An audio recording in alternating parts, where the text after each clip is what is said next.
আমরা স্থানীয় সরকার নির্বাচনটা কোনোভাবেই অন্তর্বর্তীকালীন সরকারের অধীনে হোক সেটা আমরা চাই না।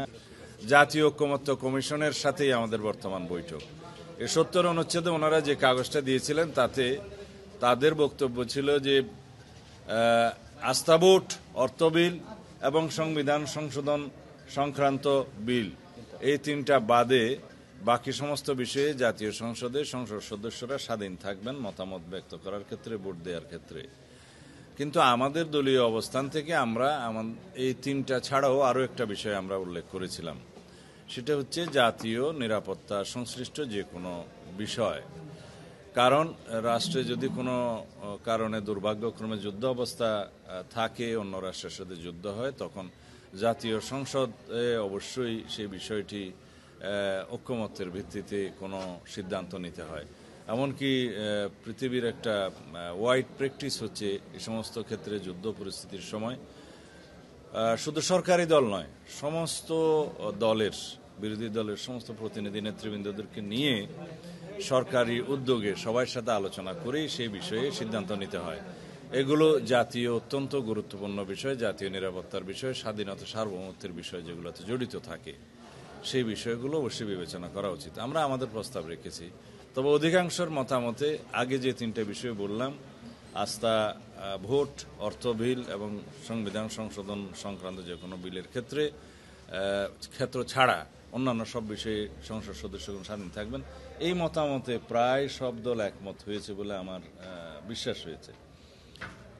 কেউ কেউ অবশ্য সংবিধান সংশোধনের বিলটা বাদ দিতে চান, সেটা বেশিরভাগ, সেটা কয়েকটা দলের।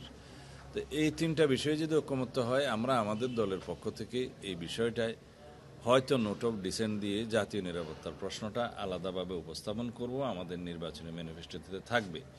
যেহেতু জাতীয় ঐকমত্য প্রতিষ্ঠিত হলে এই তিনটা বিষয়ে যেগুলো উল্লেখ করলাম সেখানে অবশ্যই আমরা সই করব, তবে আমাদের অবস্থানটা থাকবে জাতীয় নিরাপত্তা সংশ্লিষ্ট যে কোনো বিষয়ে যদি আমাদের দায়িত্ব আসে তখন সেটাও আমরা বিবেচনা করতে চাই। এটা হচ্ছে ৭০ অনুচ্ছেদ।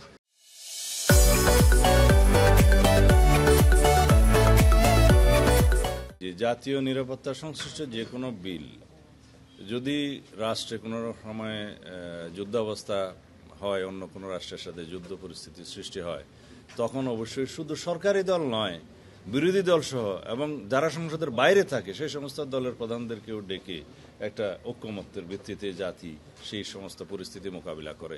এটা ওয়ার্ল্ড প্র্যাকটিস, এখন সমস্ত দেশে আপনারা তাই দেখবেন যেখানে সমস্ত পরিস্থিতি আছে, সুতরাং এটা গণ্য করা উচিত। তো যদি জাতীয় ঐকমত্যের মধ্যে এখানে এই বিষয়টা বিবেচিত না হয়, আমরা আলাদাভাবে সেটা আমাদের ম্যানিফেস্টোতে রাখবো। সেটা যদি আমাদেরকে জনগণ ম্যান্ডেট দেয় সেই ম্যানিফেস্টোর ভিত্তিতে তখন আমরা সেটা দেখব। বলি আমাদের দলের পক্ষ থেকে আমরা যেটা বলেছি যে আমরা স্থানীয় সরকার নির্বাচনটা কোনোভাবেই অন্তর্বর্তীকালীন সরকারের অধীনে হোক সেটা আমরা চাই না, এবং সেটাতে জাতীয় ঐকমত্য হয়নি কখনো।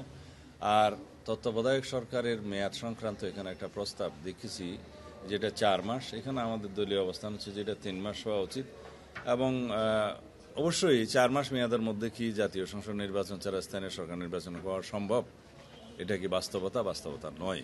তো সেই জন্য তত্ত্বাবধায়ক সরকারের মেয়াদ 3 মাস থাকাই উচিত এবং স্থানীয় সরকার নির্বাচন তত্ত্বাবধায়ক সরকারের এখতিয়ারের মধ্যে না থাকাই উচিত। সংসদীয় স্থায়ী কমিটির ক্ষেত্রে অনেকের প্রস্তাব এবং জাতীয় ঐকমত্য কমিশনের প্রস্তাব যেটা দেখলাম যে সব স্থায়ী কমিটির চেয়ারম্যান বিরোধী দলের সদস্যদের মধ্যে থেকে হইতে হবে, সেরকম একটা প্রস্তাব আছে যেটা বাস্তবতা বিবর্জিত। আমরা বলেছি অবশ্যই কিছু কিছু কমিটি আছে স্থায়ী কমিটি, পাবলিক অ্যাকাউন্টস কমিটি, সরকারি হিসাব সংক্রান্ত, তারপরে আন্ডারটেকিং কমিটি আছে, আরও কিছু কিছু কমিটি আছে সংসদীয়, এবং কয়েকটি মিনিস্ট্রি কমিটি আছে যেগুলো গুরুত্বপূর্ণ।